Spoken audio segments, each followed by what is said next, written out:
Chairwoman Shay. How are you doing? I'm good. How are you? Good. You get your route done today? Sorta. I bet. I bet you were running a little behind, weren't you? Oh yeah, typical for me. Yeah, right.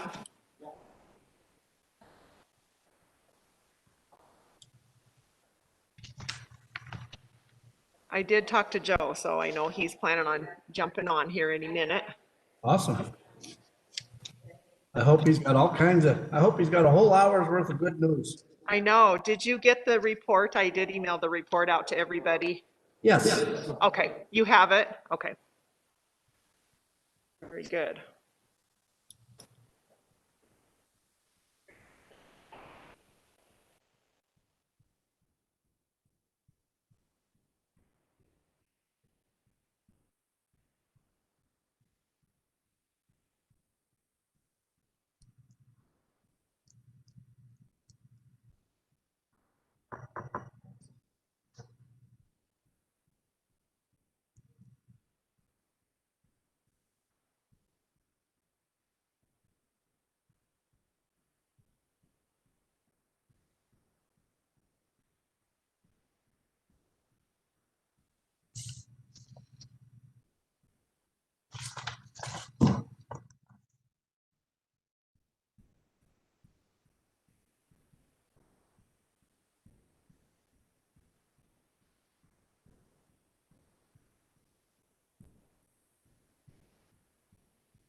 All right, I guess we'll get going if everyone wants to turn their cameras on and participate. I will call the Economic Development Committee meeting to order. Present, we have Michelle Shea, Chair, Dan Callahan, Vice Chair, Bill Anderson is excused, Justin Fortune is present, Patty Thatcher, and also attending is Vice Chair of the Council, Sean Frederickson, and Joe Willauer, Executive Director of the BLDC. So Joe, I will hand off the floor to you since you're the only thing and the best thing on our agenda tonight. Thank you. That's the best introduction I've got in a while. It's straight from the heart. I mean it. Well, it's good to see everyone this evening. And yeah, I've got a pretty full report for tonight. And as always, don't hesitate to interrupt with any questions you may have. This is round 3 for the new crew here. So I get to start by pretty much repeating the same thing that I've been repeating since before some of you guys were on it, which is recruitment activity at the port is really, really, really strong. So the 2 businesses that we've been working with out there, one is currently working with MMEC. They're in the food space and they're going through their process with Brian Sullivan to look at essentially a feasibility study. What would it look like to actually site here? That's going along. Brian's in our building now, which is great. So we get to bug him about it all the time and vice versa. The one kind of newer, well, I shouldn't say that. There's actually a bunch of new stuff in this section. The second company that I've been mentioning that's in the smaller footprint size, 4 to 6 jobs starting out. In December, we wrote a Big Sky Trust Fund planning grant for them to look at plant layout, essentially. So they're in the manufacturing sector. They, I would imagine, are going to be going public soon. And if it happens in an interim between our meetings, I'll shoot you guys an email and let you know, so you're the first ones to find out. But their planning grant got awarded today. And so that one is more on where the first project I mentioned, site feasibility, like does coming to the Connections Park make sense? This one is more, we want to do this. What does it actually look like to lay out our plan? So you guys will find as I talk to you over the next year or two, however long your term on this subcommittee is, I don't want to share anything until, I mean, virtually it goes to press, but this is one we're definitely, I don't know, 85, 90% sure is going to happen. And so being able to see this funding come forward is a good thing, and we're excited to see that move on. Since I spoke to you guys at the last meeting, which frankly with February was not that long ago, we've had 2 additional projects come forward. So a week ago Friday, Brian Sullivan and I met with a different company who would be a pilot project to work with an existing company out at the Connections Park. And that is one that definitely nowhere near the 90% threshold of this is going to happen, but one that needs some of the resources that the park has to offer. Pilot project obviously can spin off into a larger, more permanent thing. And the first call, I've got a background in land use planning. I understand economics and financials really well. You put me on a call with 3 engineers and things get above my head really dang quickly. And that honestly, that's what that call was. But there is some resources we can help with, both on the financial side, as well as introducing them to folks that can help get some of the things they need done. So excited about that one. And then we had another one that was newer that I haven't shared with you guys. We've had kind of some off and on discussions about, but it wasn't at a level that I've shared with much of anyone. Not you guys, not our board, honestly, not even internally with staff. But it got to a point that we met with the CEO, and that's when things start to get a little more real. So a few folks from town and I had a discussion with them last week as well. It's in the manufacturing space. It's pretty dang innovative technology. Again, early stages. We really don't want to get folks' hopes up. You guys get as much info as we can legally share. The big thing with me with that is 4 projects, one that's likely to come through, 3 that are a little more not secure, but that level of interest, even for this time of year, is a big change. I know Commissioner Callahan, you've been on this one with me for a while, and it seems like the August, September, October meeting, you get a lot of this same talk of like, hey, something may happen, this may come. That's when people are looking at the building cycles, and it seems to make sense. The fact that we're getting this interest this time of year is really good. And then I know there's a couple other folks sniffing around that we've had loose conversations with, but nothing to the point that I'd even elevated to your guys' level yet. So excited to see that continue. And I mean, it's been 20 years at the port where these things are coming to fruition. And from my perspective, if I'm still talking to you guys 5 years from now, we're going to be discussing how do we get more land for the Connections Park. The other one is we did have the opportunity to go visit CryptoWatt, which was cool, see what they got going on. I'd been through there a year and a half ago when one of the buildings was built out, but what they have at that facility is amazing. Another one, you know, I understand what they're doing, but you start talking the technical side of the computers they're using, the opportunity that it has to go beyond cryptocurrency into other sectors. Some of those things get over my head really dang fast, but the level of investment that's occurred out there is exciting. The ideas they have for moving forward with the facility are exciting. And I mean, let's be frank, that 4 years ago, that property was in peril. It's a pretty unique thing. One of the biggest attributes it had was the large substation there.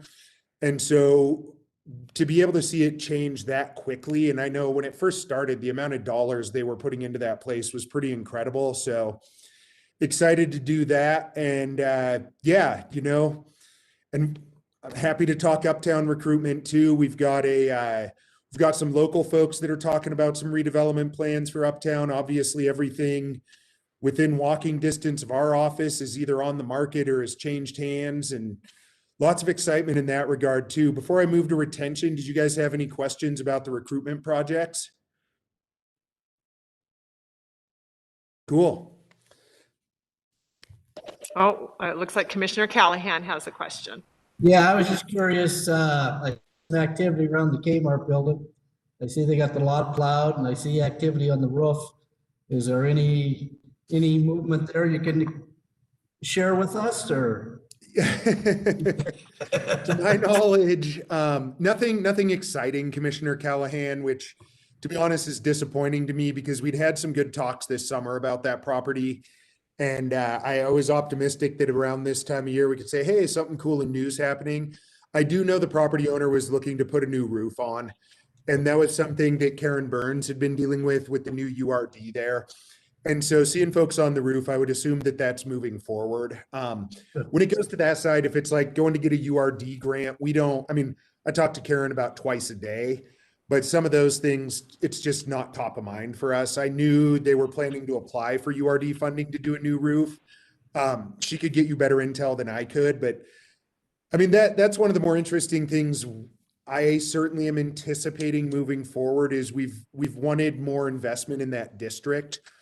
The combination of people moving to town from COVID, the URD, and just general interest in retail, I think we're going to see it.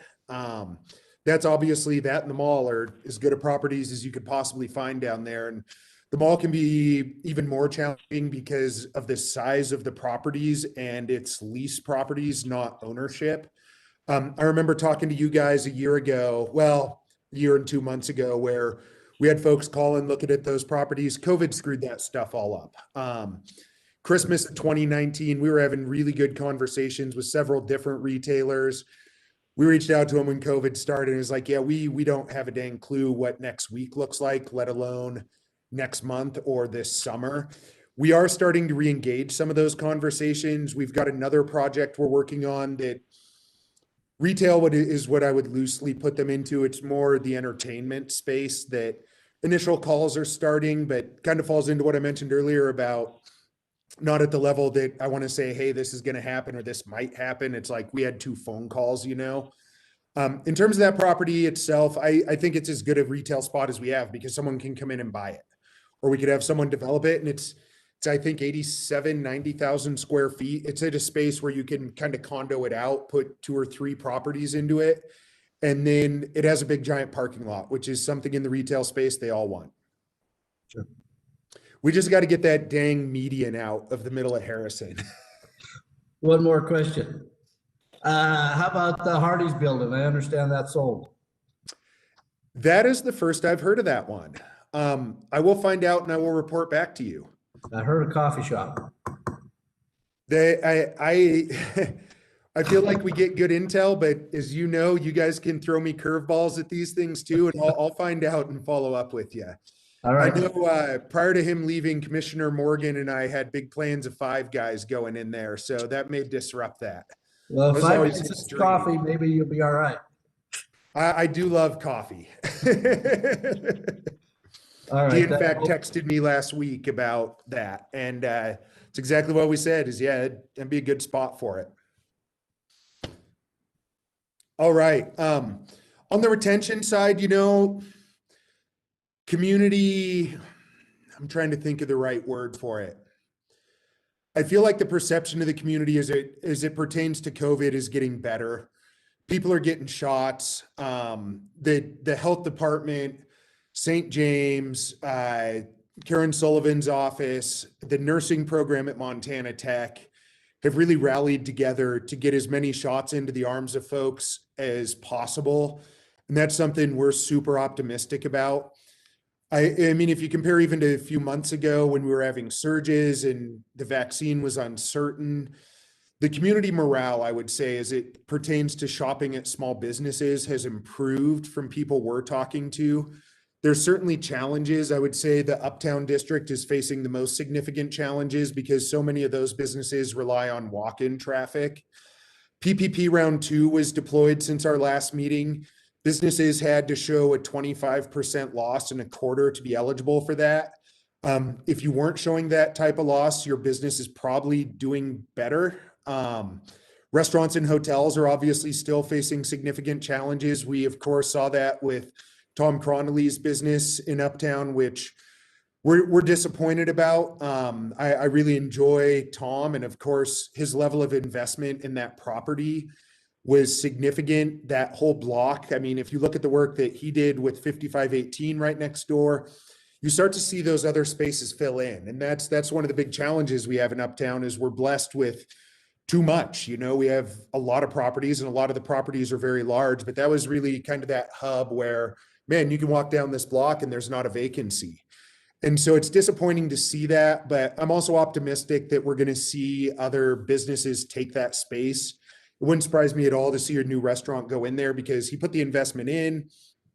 Everybody knows Uptown Butte is on fire right now, and it's a turnkey operation. So it's pretty valuable to folks. You know, we've actually sent some leads. There's a restaurant owner we've worked with extensively over the last few years that's within Montana that he owns two restaurants now that share a wall. He's been wanting to come to Butte forever. And I think COVID slowed his plans down, but he was the first guy texted and said, hey, check this out. This is on the market. It would fit your model. They're not at a point they're making decisions, but I'm optimistic he'll be here sooner than later. And that would be a good space for it. In terms of overall walk-in traffic, thanks to your guys' support, we're going to get the grant program launched within a week or two, I would say, to get that off the ground, get people encouraged to go uptown. $1,000 isn't a ton of money. I mean, let's be honest about that, but every little bit helps.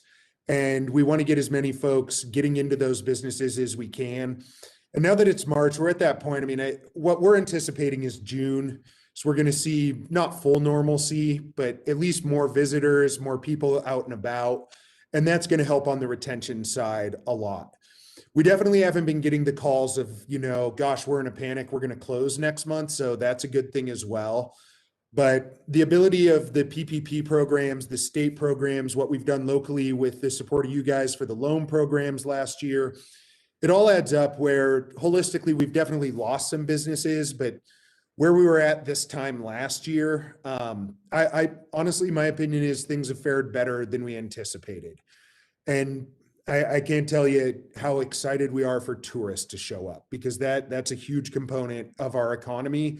And it helps those businesses that are facing the most significant challenges with restaurants and hotels. With that one, I'm happy to pause and answer any questions. Cool. Building Butte. So we had our BLDC board meeting last Thursday, and I realized I based this report off that, so I didn't have to rewrite completely everything. And I realized since I'm wearing a tie this evening, and I know I was at our last meeting when you guys got to meet my kids, we did the same thing then. So you already knew that we had Chief Executive Gallagher on the call, which went really well. Today we had Senator Tester, which also went really well. We were pretty happy to get 30 minutes of his time. Honestly, when we started talking to them, it was like, yeah, we can do March 3rd. We don't know what time. Then they said, yeah, we can do noon. And then everything with the CARES Act came up, and I got texts from his staff all week and weekend like, hey, hopefully the senator will be on the call. We don't know. So we were very fortunate to get him for half an hour. It was a great discussion, hearing about his priorities, talking about the Veterans Center, talking about value-added agriculture. Obviously with Montana Craft Malt, we have one of the best certainly one of the coolest value-added ag businesses in our county. And it went really well. Commissioner Shea, I'm not sure if Cassandra has reached out to you or not, but we're hopeful to have you either next month or in June to discuss your role on council. We're going to be reaching out to Governor Gianforte for May for Economic Development Week and just continue to do kind of a mix up of local people that are engaged with economic development, national people that are engaged in economic development, state level people. We'll definitely be having Brent Donnelly, who's the state director of SBA, on the call for one of them. When USDA Rural Development names a new state director, we'll get them on the phone. And if you have the opportunity to join it, it's pretty fun. We really want to have good information. In the end, we do a little more casual one. Chief Executive Gallagher, I know you were on the call, so we have the tallied vote for pasties where you had the combo of cold ketchup, hot gravy. Senator Tester was very much a gravy guy, which isn't too surprising. And the way we've kind of looked at it is almost like being able to sit in on a podcast. We certainly have the informational portion of it, but we want to be able to share, you know, some of the lighter things too, because the world's plenty heavy right now. And with the people we've been able to get, you know, we want to be able to have a little bit of fun with it too. So Commissioner Shea, I know we'll be reaching out to you shortly if Cassandra hasn't yet. And if anyone else on council would love to do it, we'd love to have you guys and talk about your perspective of things for an hour and find out where you fall on the gravy ketchup spectrum. So does anyone have any questions on that one? All right. Airline service. So I shared with you at our last meeting that the airline we'd been talking to had selected to go to another community. We had our Air Service Development Committee meet and reload to see what that's going to look like. And so we are going to be attending the Great Falls Conference this upcoming September to basically go pitch airline service. The minimum revenue guarantee, the MRG, comes due this summer where airlines apply to the federal government, to the DOT, to get that grant. So our current air service, the 2 flights to Salt Lake, are supported by a federal DOT grant. The airline that we had talked to, I would anticipate them applying for it as well. Last time, I'm sure everyone saw in the paper, we had the existing air service provider apply as well as an additional air service provider apply, and the DOT made their choice. I'm cautiously optimistic that that could lead to more airline service. We'll find out as that comes through. It's something we don't have any control over whatsoever. Even making recommendations, not a thing. We just sit back and wait for the feds to decide what they want to do with it. But we did come to full agreement that, yeah, this is something we do want to continue to work on. We want to continue to grow air service. It's a slow moving object. The easiest way to do it is to put money behind it.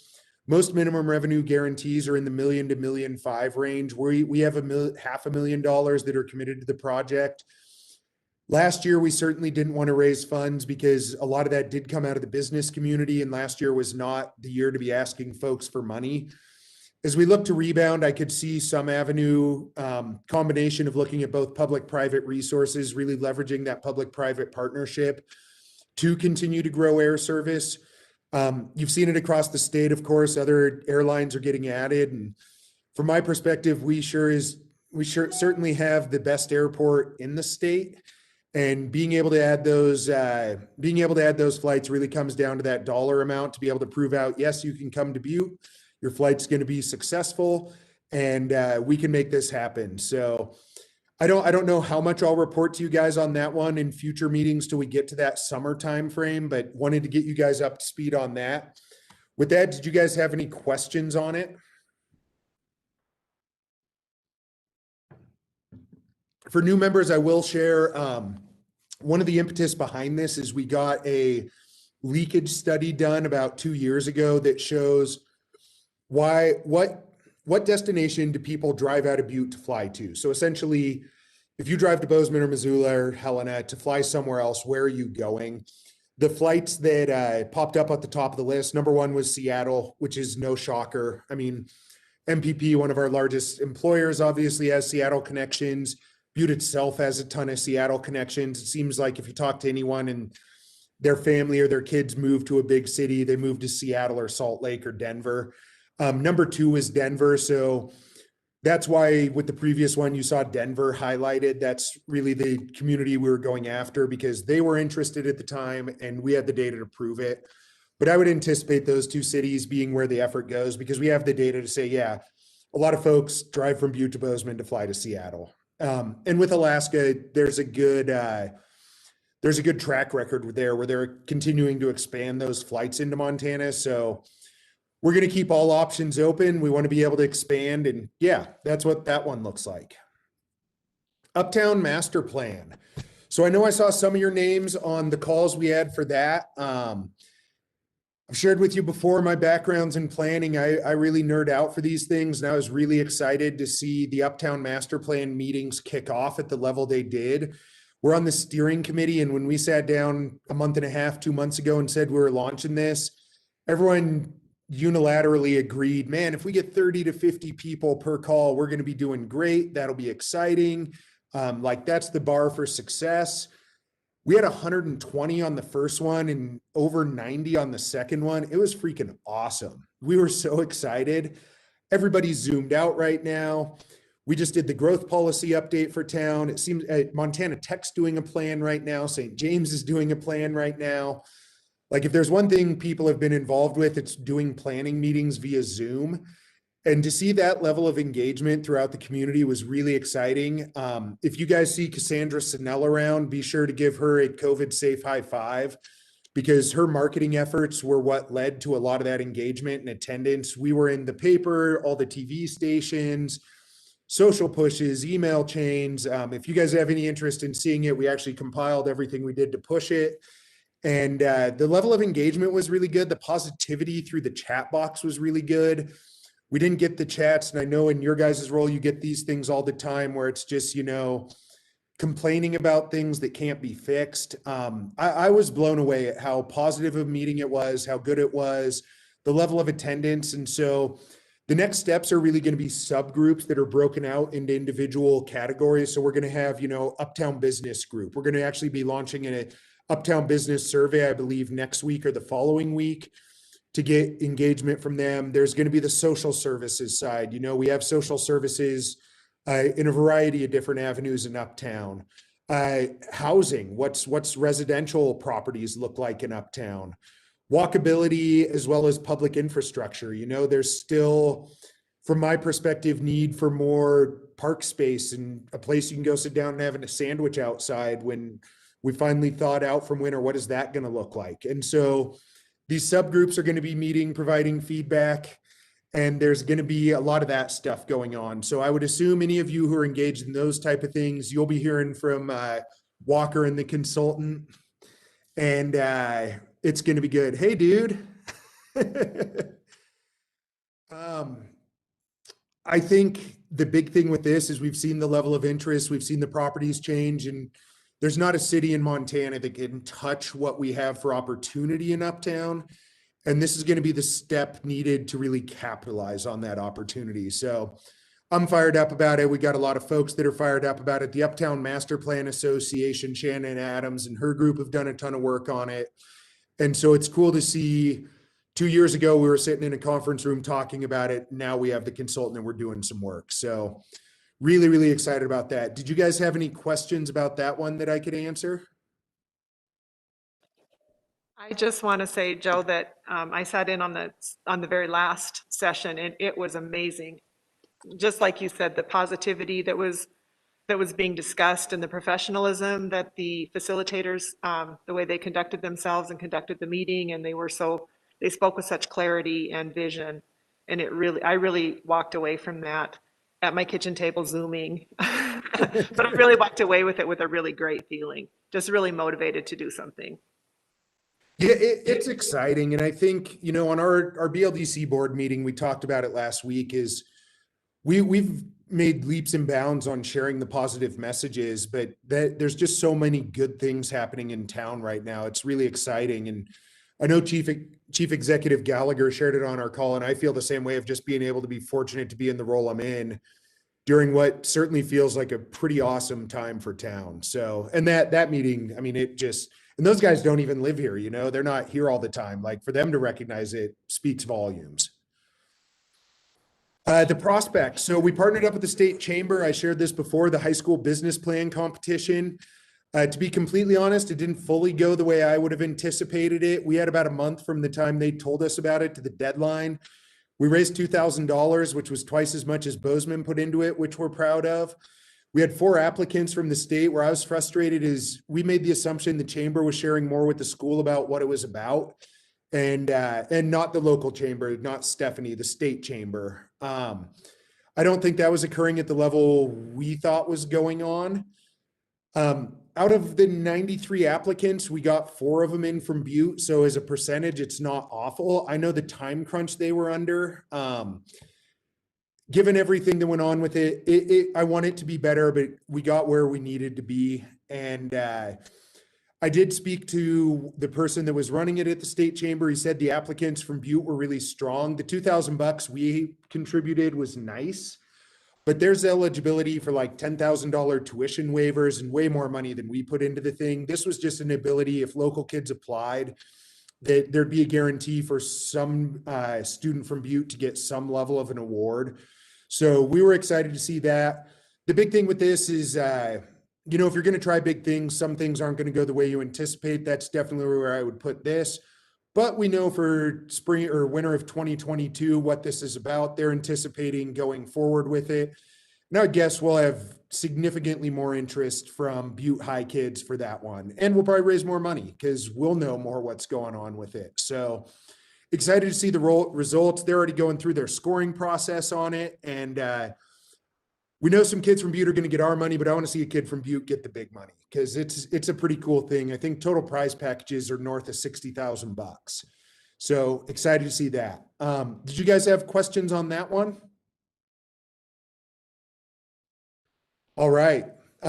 Big Sky Trust Fund grant. So this is the one I got to add today. We literally got emails while I was Zooming at about 2:00 that these projects got funded. So this comes in on the Headwater side, the way CRDCs are structured, which is Certified Redevelopment Corporation. You either have to be a CRDC or a local government to apply. And we're fortunate to work with Karen in her office where we submit a lot of these on behalf of Butte projects and throughout the region. It's also why the joint venture works really well because I've been the grant writer for both organizations during this time frame. We submitted 5 of them throughout the region, 2 for Butte, and both of them got funded, which is good. I mentioned the one at the beginning, which was to support the work of the company that's probably going to site at the Connections Park. The other one is for an Uptown builder, for a developer that purchased a property about a year or so ago and is looking to get tenants, potentially redevelop. It's a good property. It's not one that needs a significant amount of work, but just doing a market study to say, okay, we've got this really good property. What's the best use for it? Should we be doing residential? Should we be doing commercial? Should we be doing a mix? And moving that project forward. So when internally, you know, a bunch of hands from our team touch these applications, it's definitely a team effort. And anytime we can bat 1,000 and get everything we submit to the state funded and brought back, we're happy about. And so that was good news that I got to share with you guys. The other note I had was new construction. We have talked to folks about potential for some new office space in Uptown, which is good. And then, yeah, it's as busy as ever with things, which is a good problem to have. So I'm happy to answer any questions you guys might have for me. Trying to think of anything that I might have missed since the last time I saw you, but that's a pretty good holistic overview. I did get to meet Justin in person, which was nice. I haven't got to meet all of you guys in person yet, which is still really weird, and looking forward to the day we can sit where Michelle is and talk there. I'm looking forward to that too, Joe. The committee meetings are so helpful. They were so helpful for me as a new commissioner to really learn the ropes of what's going on. That was an awesome presentation. As always, you guys have got so many irons in the fire. We appreciate you so much. We really see a lot of value in what you and Headwaters, what all of you guys do. The whole entire economic development team puts in an enormous amount of effort that doesn't always get recognized, and because things move slowly. So I just want to give you guys that shout out. And I try to tell people every time I hear that there's nothing going on in Butte, well, you're wrong, because there's a lot going on in Butte. You just don't know about it. That doesn't mean it's not going on. So, yeah, does anybody else have anything to add? Commissioner Callahan? I just had a question. How's our progress on 40 East Broadway coming? Oh, that totally jogged my memory for the other one I needed to share. You know, it's moving slowly. They haven't halted plans, but I think COVID put a pretty good wrench in what their original vision was for. We've been lobbying behalf on the expansion of the Media Act up in Helena, which would raise the $10 million cap of tax credits. The original bill was unlimited tax credits. I don't see that happening, but even if they went to $100 million, that impetus would change the landscape for us to be able to attract and recruit more films. We're having conversations with more filmmakers that are looking to come, which are really good for Steve and his project. In terms of nuts and bolts, like tearing down walls, changing things, that's not happening right now, but it's also not at a complete standstill. And I think the big thing with Montana studios is Yellowstone brought everything they do to Montana last year, and I think that tied up a lot of his time as well, which is good because as a company, that's just getting more capital into his hands where he can take on 40 East Broadway at a more effective level. And then film industry as a whole, I mean, it's us in the Bitterroot. You know, there's some odd things going on in Bozeman and a few other communities, but I don't think anyone can touch us in terms of what is going on with it. And we're also likely to partner with Maria and the CVB to get a report done to see true economic impact of that, which I think will be pretty fascinating numbers. We talk to the film office all the time. They share what they know, but a true economic study will be pretty cool to see. Yeah, and you know, this many heads were in beds as a result of this. This much money came into your community as a result of filming. Good. One more, if I may. The monthly question, have you talked to Ray? That's the one that jogged my memory. And I was very happy Ray reached out to me last week, which stopped me from reaching out to him because we honestly, we're going to set a meeting like the Monday before I talk to you guys, just because I know that's always, you know, top of mind. He's got a new team he's working with, which from my perspective is a good thing. He's working with some folks that are actually investing locally, looking to build some new residential commercial hybrids in Uptown that have a lot of experience in both opportunity zones as well as new market tax credits. And he's got them under contract, which is a really good thing. He's got some new legal folks. He's in the process of drafting up his, I can't remember the fancy financial term for it, but essentially the contract say, yes, I'm going to be an opportunity zone investor in his project. He's tweaked his financials some, which still continue to make more sense to me than they did a year ago, where it's a pretty even split between traditional financing, some of our financing, opportunity zone financing, and new market tax credit financing. He's got a couple other irons in the fire as it pertains to Praxis that he wouldn't even share with me, that seemed very optimistic. And things are definitely moving forward. You know, the date we talked was being able to break ground within 9 to 12 months, which is a good thing. Getting that financing stack completely done is really where he's been at for a while. And from my perspective, he has an even stronger team to support those efforts. So him and I mean, we joke about it every time, but we're going to be celebrating the day we can put a shovel into the ground there. But I'm cautiously optimistic that it's even closer than ever before. And you guys will be the first to know, and you'll see an even bigger smile than my normal one on this call when I can say, yeah, here's the date the excavator shows up, and this is a done deal. Good. We'll all want to celebrate that, and everybody can bring their kids too. Yeah, and you know, that's one too, is you guys hear it throughout the community. I know late fall, we get the question, you know, what's going on with this? Is this dead? We haven't seen or heard anything. I mean, it's a $32 million startup project. We've never seen anything like that in town. And it takes a different level of commitment, a different level of patience. And I would just ask if you guys, you know, if people ask about it, yeah, tell them, yeah, Ray's working his tail off to get this done. And it's something so big and new that we don't see these things all the time. I wish we did. I wish I had 5 of those things to share with you guys, but it's one that takes patience. And then with his project in particular, you know, a normal project of this size and scope, I mean, I'd be sharing stuff with you guys now, but the formal press they did several years ago, where his partner not having the health challenges he had, it's something Ray never would have gone public with, you know, like they did that so that Pat knew it was moving forward because it was moving forward. But a normal project like this, it would have never gone forward that much. And you guys get to see the disappointing side of that, where it's like, hey, what's up with this? What's up with this? But yeah, I've got full faith in him that it's going to get to the finish line, and we'll celebrate like heck when it does.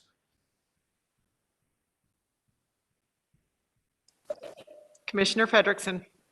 Thank you, Commissioner Shea. I was just going to add, I believe that SARTA is going to, is requesting an update at their meeting next month. But I don't know if that's going to happen or not, but they're requesting some information from him, so. Commissioner Frederickson, I know when I talked to him, that was one of the things he brought up was reaching out to SARTA. So it definitely won't come to it as a surprise to him if he hasn't already reached out. Does anybody else have anything to add or any questions or comments for Mr. Willauer? No, seeing none. Joe, thank you for your time. We appreciate it every month. I know you're busy, but we sure love hearing from you. So with that, I would entertain a motion to adjourn. Second. All right, we have a second. I'll assume we had a motion, so I'll just go ahead and adjourn the meeting. Thanks again, everybody. We'll see you in a little while. Thank you, everyone. Have a good evening. Bye. Thanks, Michelle.